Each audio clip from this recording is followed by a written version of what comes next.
সন্তানের হাতের আগুন, সে আগুন তো আগুন নয় কাঙালি, সে তো হরি। তার আকাশ জোড়া ধুঁয়ো নয় বাবা, সে তো স্বর্গের রথ। কাঙালি চরণ বাবা আমার। কেন মা? তোর হাতের আগুন যদি পাই বাবা, বামুন মার মতো আমিও স্বর্গ যেতে পাবো। কাঙালি অস্ফুটে শুধু কহিল, যা, বলতে নেই। মা সে কথা বোধ করি শুনিতেও পাইল না। তপ্ত নিঃশ্বাস ফেলিয়া বলিতে লাগিল, ছোট জাত বলে তখন কিন্তু কেউ ঘেন্না করতে পারবে না, দুঃখী বলে কেউ ঠেকিয়ে রাখতে পারবে না। ইস, ছেলের হাতের আগুন, রথকে যে আসতেই হবে। ছেলে মুখের উপর মুখ রাখিয়া ভগ্ন কণ্ঠে কহিল, বলিস নে মা, বলিস নে, আমার বড্ড ভয় হয়। লগ্নচিত্তার গল্পের ঝুলিতে আজকে আবারও আপনাদের স্বাগত জানাই। আবার চলে এলাম এক নতুন রকমের গল্প নিয়ে। গল্পের নামকরণেই কিন্তু বিপরীতার্থ আছে। গল্পের নাম অভাগীর স্বর্গ। অভাগী, তার আবার স্বর্গ কিসের? অভাগী, সে কি সৌভাগ্যবতী কখনো হতে পারে? সবকিছু সে পায় কি করে? যাই হোক, শরৎচন্দ্র চট্টোপাধ্যায় গল্পের সারমর্ম খুব সুন্দর করে তুলে ধরেছেন আমাদের কাছে। আর এই গল্পের নামকরণের নেপথ্যে যে কাহিনী, সেটাই তবে আমরা শুনে নিই। চলুন, শরৎচন্দ্র চট্টোপাধ্যায়ের অভাগীর স্বর্গ। ঠাকুরদাস মুখুজ্জের বর্ষীয়সী স্ত্রী 7 দিনের জ্বরে মারা গেলেন। বৃদ্ধ মুখোপাধ্যায় মহাশয় ধানের কারবারে অতিশয় সঙ্গতিপন্ন। তার 4 ছেলে, 3 মেয়ে, ছেলে মেয়েদের ছেলেপুলে হইয়াছে। জামাইরা, প্রতিবেশীর দল, চাকর বাকর, সে যেন একটা উৎসব বাঁধিয়া গেল। সমস্ত গ্রামের লোক ধুমধামে শবযাত্রা ভিড় করিয়া দেখিতে আসিল। মেয়েরা কাঁদিতে কাঁদিতে মায়ের 2 পায়ে গাঢ় করিয়া আলতা এবং মাথায় ঘন করিয়া সিঁদুর লেপিয়া দিল। বধূরা ললাট চন্দনে চর্চিত করিয়া বহুমূল্য বস্ত্রে শাশুড়ির দেহ আচ্ছাদিত করিয়া দিয়া আঁচল দিল। তাহার শেষ পদধূলি মুছাইয়া লইল। পুষ্পে পত্রে গন্ধে মাল্যে কলরবে মনে হইল না এ কোনো শোকের ব্যাপার। এ যেন বড় বাড়ির গৃহিণী 50 বর্ষ পরে আরেকবার নূতন করিয়া তাহার স্বামী গৃহে যাত্রা করিতেছেন। বৃদ্ধ মুখোপাধ্যায় শান্ত মুখে তাহার চিরদিনের সঙ্গিনীকে শেষ বিদায় দিয়া অলক্ষে 2 ফোঁটা চোখের জল মুছিয়া শোকার্ত কন্যা ও বধূগণকে সান্ত্বনা দিতে লাগিলেন। প্রবল হরিধ্বনিতে প্রভাত আকাশ আলোড়িত করিয়া সমস্ত গ্রাম সঙ্গে সঙ্গে চলিল। আরেকটি প্রাণী একটু দূরে থাকিয়া এই দলের সঙ্গী হইল। সে কাঙালির মা। সে তাহার কুটির প্রাঙ্গণের গোটা কয়েক বেগুন তুলিয়া এ পথে হাটে চলিয়াছিল। এই দৃশ্য দেখিয়া আর নড়িতে পারিল না। রহিল তাহার হাটে যাওয়া, রহিল তাহার আঁচলে বেগুন বাঁধা। সে চোখের জল মুছিতে মুছিতে সকলের পিছনে শ্মশানে আসিয়া উপস্থিত হইল। গ্রামের একান্তে গরুর নদীর তীরে শ্মশান। সেখানে পূর্বাহ্নে কাঠের ভার, চন্দনের টুকরা, ঘৃত, মধু, ধূপ, ধুনা প্রভৃতি উপকরণ সঞ্চিত হইয়াছিল। কাঙালির মা ছোট জাত, দুলের মেয়ে বলিয়া কাছে যাইতে সাহস পাইল না। তফাতে একটা উঁচু ঢিপির মধ্যে দাঁড়াইয়া সমস্ত অন্ত্যেষ্টিক্রিয়া প্রথম হইতে শেষ পর্যন্ত উৎসুক আগ্রহে চোখ মেলিয়া দেখিতে লাগিল। প্রশস্ত ও পর্যাপ্ত চিতার পরে যখন সব স্থাপিত করা হইল, তখন তাহার রাঙা পা দুখানি দেখিয়া তাহার 2 চক্ষু জোড়াইয়া গেল। ইচ্ছা হইল ছুটিয়া গিয়া 1 বিন্দু আলতা মুছাইয়া লইয়া মাথায় দেয়। বহু কণ্ঠের হরিধ্বনির সহিত পুত্রহস্তের মন্ত্রপুত অগ্নি যখন সংযোজিত হইল, তখন তাহার চোখ দিয়া ঝরঝর করিয়া জল পড়িতে লাগিল। মনে মনে বারংবার বলিতে লাগিল, ভাগিমানি মা, তুমি স্বর্গে যাচ্ছ, আমাকেও আশীর্বাদ করে যাও, আমিও যেন এমনি কাঙালির হাতের আগুনটুকু পাই। ছেলের হাতে আগুন, সে তো সোজা কথা নয়। স্বামী, পুত্র, কন্যা, নাতি নাতনি, দাস দাসী, পরিজন, সমস্ত সংসার উজ্জ্বল রাখিয়া এই যে স্বর্গারোহণ, দেখিয়া তাহার বুক ফুলিয়া ফুলিয়া উঠিতে লাগিল। এই সৌভাগ্যের সে যেন আর ইহত্যা করিতে পারিল না। সদ্য প্রজ্বলিত চিতার অজস্র ধোঁয়া নীল রঙের ছায়া ফেলিয়া ঘুরিয়া ঘুরিয়া আকাশে উঠিতেছিল। কাঙালির মা ইহারই মধ্যে ছোট একখানি রথের চেহারা যেন স্পষ্ট দেখিতে পাইল। গায়ে তাহার কত না ছবি আঁকা, চূড়ায় তাহার কত না লতা পাতা জড়ানো। ভিতরে কে যেন বসিয়া আছে, মুখ তাহার চেনা যায় না, কিন্তু সেথায় তাহার সিঁদুরের রেখা, পদতল দুটি আলতায় রাঙানো। ঊর্ধ্ব দৃষ্টে চাহিয়া কাঙালির মায়ের দুই চোখে অশ্রুর ধারা বহিতেছিল। এমন সময়ে একটি 14-15 বছরের ছেলে তাহার আঁচল টান দিয়া কহিল, হেথায় তুই দাঁড়াইয়া আছিস মা, ভাত রাঁধবি নে? মা চমকিয়া ফিরিয়া চাহিয়া কহিল, রাঁধবক্ষণ রে। হঠাৎ উপরে অঙ্গুলি নির্দেশ করিয়া ব্যগ্রস্বরে কহিল, দেখ দেখ বাবা, বামুন মা ওই রথের চোদয় সজ্ঞে যাচ্ছে। ছেলে বিস্ময়ে মুখ তুলিয়া কহিল, কই? ক্ষণকাল নিরীক্ষণ করিয়া শেষে বলিল, তুই খেপেছিস? অত ধোঁয়া। রাগ করিয়া কহিল, বেলা দুপুর বাজে, আমার খিদে পায় না বুঝি? এবং সঙ্গে সঙ্গে মায়ের চোখে জল লক্ষ্য করিয়া বলিল, বামুনদের গিন্নি মরছে তো তুই কেঁদে কেন মরিস মা? কাঙালির মা এতক্ষণে হুঁশ হইল। পরের জন্য শ্মশানে দাঁড়াইয়া এইভাবে অশ্রুপাত করায় সে মনে মনে লজ্জা পাইল। এমনকি ছেলের অকল্যাণের আশঙ্কায় মুহূর্তে চোখ মুছিয়া ফেলিয়া একটুখানি হাসিবার চেষ্টা করিয়া বলিল, কাঁদবো কিসের জন্যে রে? চোখে ধোঁ লেগেছে বই তো নয়? হ্যাঁ, ধোঁ লেগেছে বই তো না, তুই কাঁদতেছিলি। মা আর প্রতিবাদ করিল না। ছেলের হাত ধরিয়া ঘাটে নামিয়া নিজেও স্নান করিল, কাঙালিকেও স্নান করাইয়া ঘরে ফিরিল। শ্মশান সৎকারের শেষটুকু দেখা আর তার ভাগ্যে ঘটিল না। সন্তানের নামকরণকালে পিতামাতার মূঢ়তায় বিধাতা পুরুষ অন্তরিক্ষে থাকিয়া অধিকাংশ সময়ে শুধু হাস্য করিয়াই ক্ষান্ত হন না, তীব্র প্রতিবাদ করেন।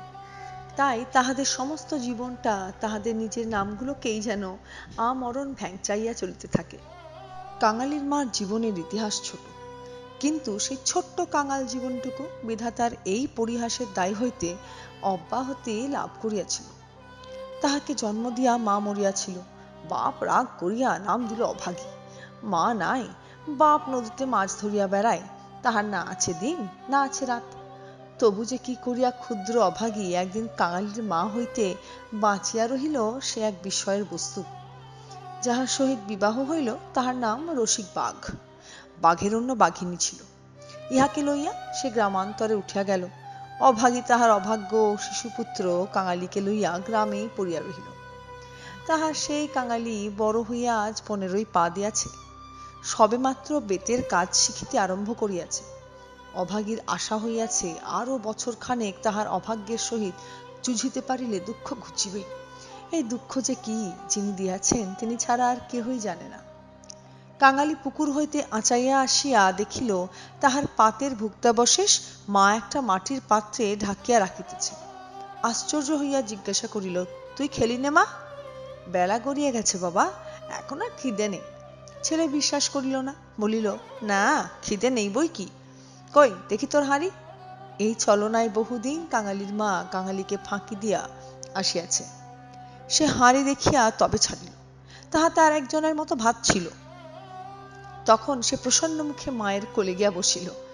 এই বয়সের ছেলে সচরাচর এরূপ করে না, কিন্তু শিশুকাল হইতে বহুকাল যাবৎ সে রুগ্ন ছিল বলিয়া মায়ের ক্রোর ছাড়া বাহিরের সঙ্গী সাথীদের সহিত মিশিবার সুযোগ পায় নাই। এইখানে বসিয়াই তাহাকে খেলাধুলার স্বাদ মিটাইতে হইয়াছে।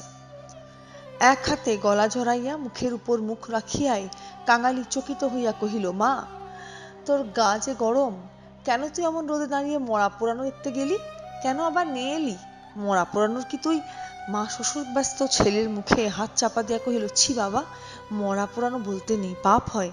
সতীলক্ষ্মী মা ঠাকুরুন রথে করে সজ্ঞে গেলেন।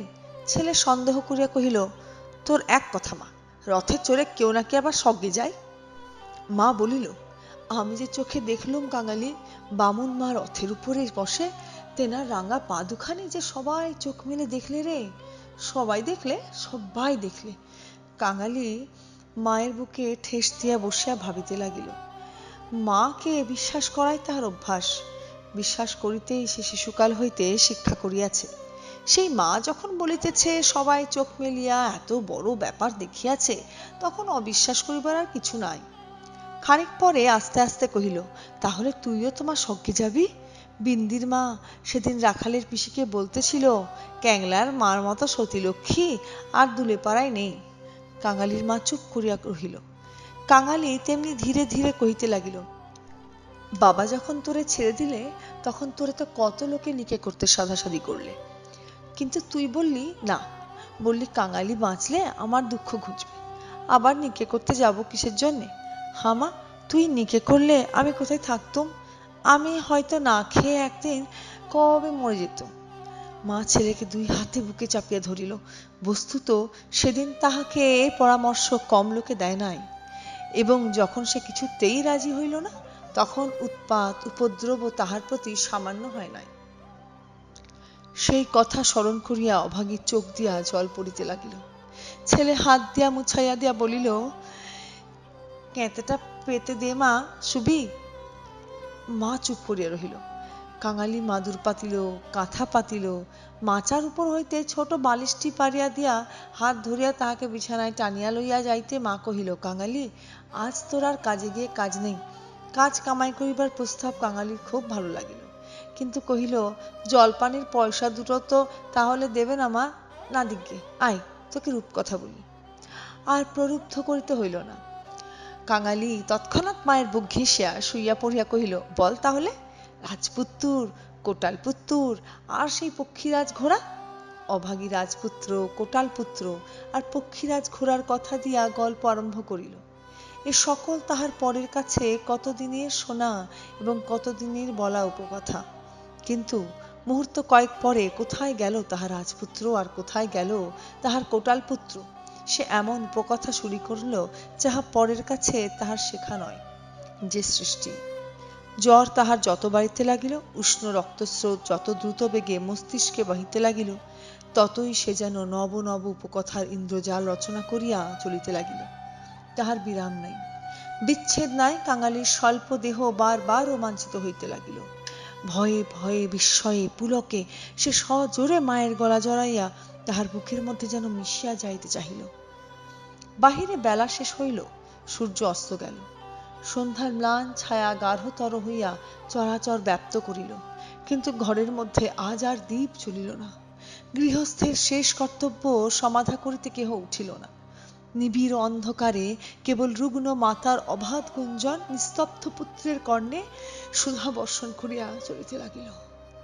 সে সেই শ্মশান ও শ্মশান যাত্রার কাহিনী, সেই রথ, সেই রাঙা পা দুটি, সেই তাঁর স্বর্গে যাওয়া।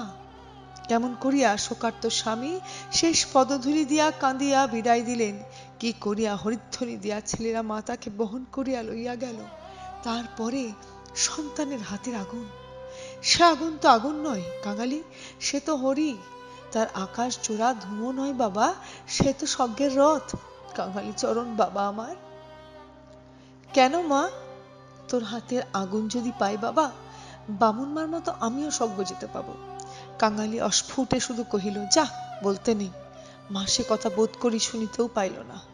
তপ্ত নিঃশ্বাস ফেলিয়া বলিতে লাগিল, ছোট জাত বলে তখন কিন্তু কেউ ঘেন্না করতে পারবে না, দুঃখী বলে কেউ ঠেকিয়ে রাখতে পারবে না। ইস, ছেলের হাতের আগুন, রথকে যে আসতেই হবে।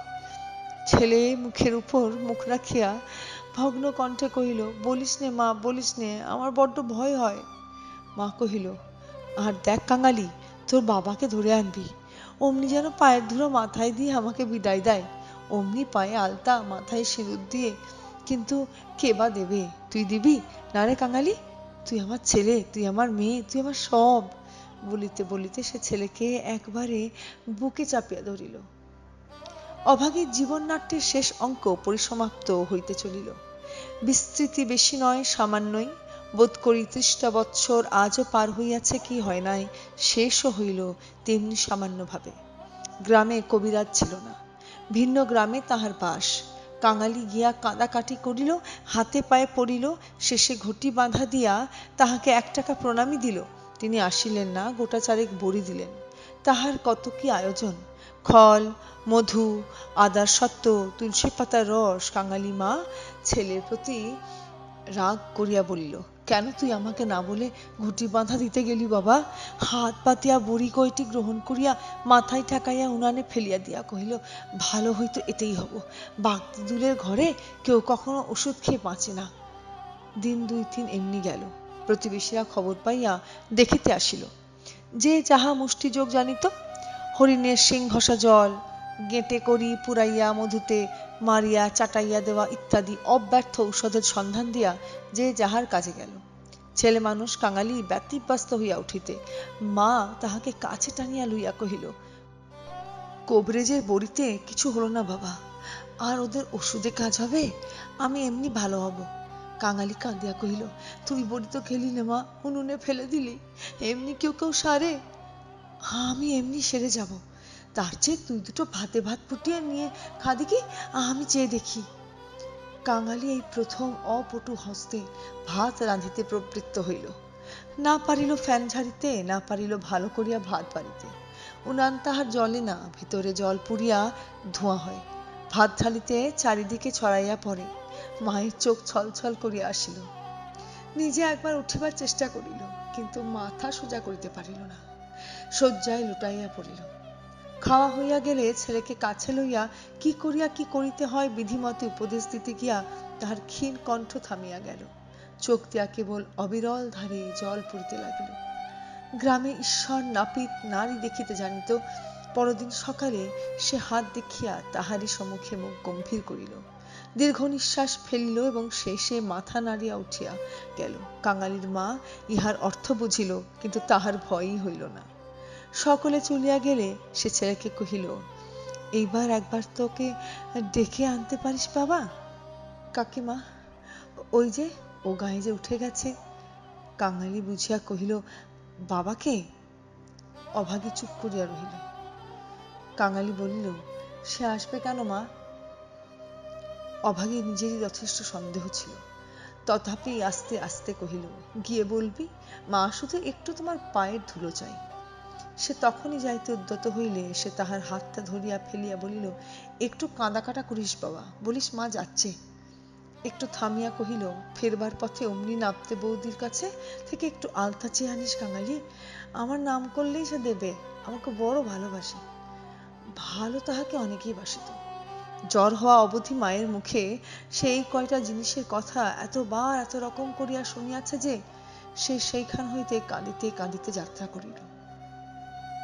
পরদিন রসিক দুলে সময় মতো যখন আসিয়া উপস্থিত হইল, তখন অভাগীর আর বড় জ্ঞান নাই। মুখের পরে মরণের ছায়া পড়িয়াছে। চোখের দৃষ্টি এ সংসারের কাজ ছাড়িয়া কোথায় কোন অজানা দেশে চলিয়া গেছে। কাঙালি কাঁদিয়া কহিল, মা গো, বাবা এসেছে, পায়ের ধুলো নেবে যে। মা হয়তো বুঝিল, হয়তো বুঝিল না। হয়তোবা তাহার গভীর সঞ্চিত বাসনা সংস্কারের মতো তাহার আচ্ছন্ন চেতনায় ঘা দিল। এই মৃত্যুপথ যাত্রী তাহার অবশ বাহুখানি শয্যায় বাহিরে হাত পাতিল। রসিক হতবুদ্ধির মতো দাঁড়াইয়া রহিল। পৃথিবীতে তাহারও পায়ের ধুলার প্রয়োজন আছে, ইহাও কেহ নাকি চাহিতে পারে তাহার কল্পনার অতীত। বিন্দির পিসি দাঁড়াইয়া ছিল, সে কহিল, দাও বাবা দাও, একটু পায়ের ধুলো। রসিক অগ্রসর হইয়া আসিল। জীবনে যে স্ত্রীকে সে ভালোবাসা দেয় নাই, অসন বসন দেয় নাই, কোন খোঁজ খবর করে নাই, মরণকালে তাহাকে সে শুধু একটু পায়ের ধুলা দিতে গিয়া কাঁদিয়া ফেলিল। রাখালের মা বলিল, এমন সতীলক্ষ্মী বামুন কায়েতের ঘরে না জন্মে ও আমাদের দুলের ঘরে জন্মালো কেন? এইবার ওর একটু গতি করে দাও বাবা। কাঙালির হাতের আগুন লোভে ও যেন প্রাণটা দিলে। অভাগীর অভাগ্যের দেবতা অগোচরে বসিয়া কি ভাবিলেন জানি না, কিন্তু ছেলে মানুষ কাঙালির বুকে গিয়া এ কথা যেন তীরের মতো বিঁধিল। সেদিন দিনের বেলাটা কাটিল, প্রথম রাত্রিটাও কাটিল, কিন্তু প্রভাতের জন্য কাঙালির মা আর অপেক্ষা করিতে পারিল না। কি জানি এত ছোট জাতের জন্য স্বর্গের রথের ব্যবস্থা আছে কিনা, কিংবা অন্ধকারে পায়ে হাঁটিয়ায় তাহাদের রওনা হইতে হয়। কিন্তু এটা বুঝা গেল, রাত্রি শেষ না হইতে এ দুনিয়া সে ত্যাগ করিয়া গেছে। কুটির প্রাঙ্গণে একটা বেলগাছ, একটা কুরুল চাহিয়া আনিয়া রসিক তাহাতে ঘা দিয়াছে কি দেয় নাই, জমিদারের দরোয়ান কোথা হইতে ছুটিয়া আসিয়া তাহার গালে সশব্দে একটা চর কষাইয়া দিল। কুরুল কাড়িয়া লইয়া কহিল, শালা, একে তোর বাপের গাছের আছে, কাটতে লেগেছিস? রসিক গালে হাত বুলাইতে লাগিল। কাঙালি কাঁদো কাঁদো হইয়া বলিল, বাহ, এ যে আমার মায়ের হাতে পোঁতা গাছ। দারোয়ানজি, বাবাকে খামোকা তুমি মারলে কেন? হিন্দুস্তানি দারোয়ান তাহাকেও একটা অশ্রাব্য গালি দিয়া মারিতে গেল, কিন্তু সে নাকি তাহার জননীর মৃতদেহ স্পর্শ করিয়া বসিয়াছিল, তাই অসহ্যের ভয়ে তাহার গায়ে হাত দিল না। হাঁকাহাঁকিতে একটা ভিড় জমিয়া উঠিল। কেহই অস্বীকার করিল না যে বিনা অনুমতিতে রসিকের গাছ কাটিতে যাওয়াটা ভালো হয় নাই। তাহারাই আবার দারোয়ানজির হাতে পায়ে পড়িতে লাগিল, কিন্তু অনুগ্রহ করিয়া যেন একটা হুকুম দেন, কারণ অসুখের সময়ে যে কেহ দেখিতে আসিয়াছে কাঙালির মা তাহারই হাতে ধরিয়া তাহার শেষ অভিলাষ ব্যক্ত করিয়া গেছে। দরোয়ান ভুলিবার পাত্র নহে, সে হাত মুখ নাড়িয়া জানাইল এ সকল চালাকি তাহার কাছে খাটিবে না। জমিদার স্থানীয় লোক নহেন, গ্রামে তাহার একটা কাছারি আছে, গোমস্তা অধর রায় তাহার কর্তা। লোকগুলো যখন হিন্দুস্থানিটার কাছে ব্যর্থ অনুনয় বিনয় করিতে লাগিল, কাঙালির ঊর্ধ্বশ্বাসে দৌড়িয়া একেবারে কাছারি বাড়িতে আসিয়া উপস্থিত হইল। সে লোকের মুখে মুখে শুনিয়াছিল পিয়া দ্বারা ঘুষ লয়, তাহার নিশ্চয় বিশ্বাস হইল অত বড় অসঙ্গত অত্যাচারের কথা যদি কর্তা আর গোচর করিতে পারে, তো ইহার প্রতিবিধান না হইয়াই পারে না। হায় রে অনভিজ্ঞ! বাংলাদেশের জমিদার ও তাহার কর্মচারীকে সে চিনিত না। সদ্যমাতৃহীন বালক শোকে উত্তেজনায় উদ্ভ্রান্ত হইয়া একেবারে উপরে উঠিয়া আসিয়াছিলেন। বিস্মিত ও ক্রুদ্ধ হইয়া কহিলেন, কে রে? আমি কাঙালি। দারোয়ানজি আমার বাবাকে মেরেছে। বেশ করেছে, হারামজাদা, খাজনা দেয়নি বুঝি? কাঙালি কহিল, না বাবু মশাই, বাবা গাছ কাটতেছিল, আমার মা মরেছে। বলিতে বলিতে সে কান্না চাপিতে পারিল না। সকালবেলায় কান্নাকাটিতে অধর অত্যন্ত বিরক্ত হইলেন। ছোড়াটা মরা ছুঁইয়া আসিয়াছে, কি জানি এখানকার কিছু ছুঁইয়া ফেলিল নাকি। ধমক দিয়া বললেন, মা মরেছে তো যা, নিচে নেমে দাঁড়া। ওরে, কে আছিস রে? এখানে একটু গোবর জল ছড়িয়ে দে। কি জাতের ছেলে রে তুই? কাঙালি সভয়ে প্রাঙ্গণে নামিয়া দাঁড়াইয়া কহিল, আমরা দুলে। অধর কহিলেন, দুলে? দুলের মরার কাঠ কি হবে শুনি? কাঙালি বলিল, মা যে আমাকে আগুন দিতে বলে গেছে। তুমি জিজ্ঞেস করো না বাবু মশাই, মা যে সবাইকে বলে গেছে, সকলে শুনেছে যে মায়ের কথা বলিতে গিয়া তাহার অনুক্ষণের সমস্ত অনুরোধ উপরোধ মুহূর্তে স্মরণ হইয়া কণ্ঠ যেন তাহার কান্নায় ফাটিয়া পড়িতে চাহিল। অধর কহিলেন, মাকে পোড়াবে তো গাছের দাম 5 টাকা, আনগে, পারবি? কাঙালি জানিত তাহা অসম্ভব। তাহার উত্তরীয় কিনিবার মূল্যস্বরূপ তাহার ভাত খাইবার পিতলের কাঁসিটি বিন্দির পিসি 1 টাকায় বাধা দিতে গিয়েছে। সে চোখে দেখিয়া আসিয়াছে। সে ঘাড় নাড়িল, বলিল না। অধর মুখখানা অত্যন্ত বিকৃত করিয়া কহিলেন, না তো মাকে নিয়ে গিয়ে নদীর চূড়ায় পুঁতে ফেলে গে যা। কার বাবার গাছে তোর বাপ কুড়ুল ঠেকাতে যায়? পাজি হতভাগা নচ্ছা।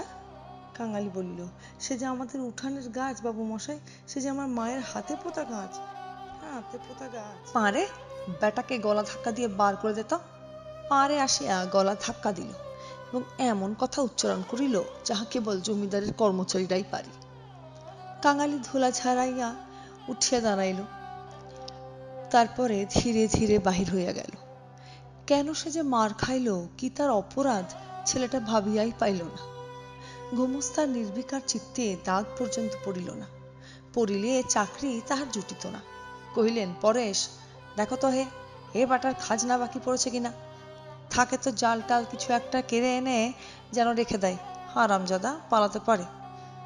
মুখুজ্জে বাড়িতে শ্রাদ্ধের দিন, মাঝে কেবল একটা দিন মাত্র বাকি। সমারোহের আয়োজন গৃহিণীর উপযুক্ত করিয়াই হইতেছে। বৃদ্ধ ঠাকুরদাস নিজে তত্ত্বাবধান করিয়া ফিরিতেছিলেন। কাঙালি আসিয়া তাহার সম্মুখে দাঁড়াইল, কহিল, ঠাকুর মশাই, আমার মা মরে গেছে। তুই কে? কি চাস তুই? আমি কাঙালি, মা মরে গেছে, তেনাকে আগুন দিতে। দাদি গে না। কাছারির ব্যাপারটা ইতিমধ্যেই মুখে মুখে প্রচারিত হইয়া পড়িয়াছিল। একজন কহিল, ও বোধহয় একটা গাছ চায়। এই বলিয়া সে ঘটনাটা প্রকাশ করিয়া কহিল। মুখুজ্জে বিস্মিত ও বিরক্ত হইয়া কহিলেন, শোনো আবদার, আমারই কত কাঠের দরকার, কাল বাদে পরশু কাজ। যা যা, এখানে কিছু হবে না, এখানে কিচ্ছু হবে না। এই বলিয়া অন্যত্র প্রস্থান করিলেন। ভট্টাচ মহাশয় অদূরে বসিয়া ফর্দ করিতেছিলেন। তিনি বলিলেন, তোদের যেতে কে কবে আবার পোড়ায় রে? যা, মুখে একটু নুরো জেলে দিয়া নদীর চড়ায় মাটি দিকে। মুখোপাধ্যায় মহাশয়ের বড় ছেলে ব্যস্ত সমস্ত ভাবে এই পথে কোথায় যাইতেছিলেন। তিনি কান খাড়া করিয়া একটু শুনিয়া কহিলেন, দেখছেন ভট্টাচ মহাশয়, সব বেটারাই এখন বামুনকায় হতে চায়, বলিয়া কাজের ঝোঁকে আর কোথায় চলিয়া গেলেন। কাঙালি আর প্রার্থনা করিল না। এই ঘণ্টা দুয়েকের অভিজ্ঞতায় সংসারে সে যেন একেবারে বুড়ো হইয়া গিয়াছিল। নিঃশব্দে ধীরে ধীরে তাহার মরা মায়ের কাছে গিয়া উপস্থিত হইল। নদীর চরে গর্ত খুঁড়িয়া অভাগীকে শোয়ানো হইল। রাখালের মা কাঙালির হাতে একটা খড়ের আঁটি জ্বালাইয়া দিয়া তাহারই হাত ধরিয়া মায়ের মুখে স্পর্শ করাইয়া ফেলিয়া দিল। তারপরে সকলে মিলিয়া দিল। সবাই সকল কাজে ব্যস্ত, শুধু সেই পোড়া খড়ের আঁটি হইতে যে স্বল্প ধোঁয়াটুকু ঘুরিয়া ঘুরিয়া আকাশে উঠিতেছিল, তাহারই প্রতি পলকহীন চক্ষু পাতিয়া কাঙালি ঊর্ধ্বদৃষ্টে স্তব্ধ হইয়া চাহিয়া রহিল। অভাগীর স্বর্গ আবার এক শিক্ষণীয় গল্প আমাদের কাছে। এই গল্প আমাদের শিখিয়ে দিল এক দরিদ্র মায়ের কথা, তার শেষ ইচ্ছার কথা, আর শেষ ইচ্ছা অপূর্ণ রয়ে যাওয়ার কথা। হ্যাঁ, দরিদ্র হওয়া এক শাস্তি, এক মহাপাপ। দেখিয়ে দিল ছোট্ট কাঙালির জীবন দর্শন। খুব অল্প সময়ে যেন সে বড় হয়ে গেল, আর জীবন তার জন্য রেখে দিয়ে গেল অনেকগুলি প্রশ্ন, যার কোনো উত্তরই নেই সামনে বোধহয়। আমরা পাঠকেরা আবার নিশ্চুপ এই সমাজ ব্যবস্থাকে দেখে। তবে লেখকের লেখনীশীল দারুণ, সেখানে তিনি ফুটিয়ে তুলেছেন এই সমাজ ব্যবস্থা, তার ভালো এবং মন্দ দিকগুলো। যাই হোক, আশা করি আমরা উন্নতির দিকে এগিয়ে যেতে পারব এই জাতপাত পেছনে ফেলে রেখে। আশা করি অভাগীর স্বর্গ আপনাদের সকলের ভালো লেগেছে। পরবর্তী গল্প নিয়ে খুব তাড়াতাড়ি চলে আসবো, কান রাখবেন। আর হ্যাঁ, চ্যানেলটা সাবস্ক্রাইব করে দেবেন। অবশ্যই ভালো থাকবেন। ধন্যবাদ।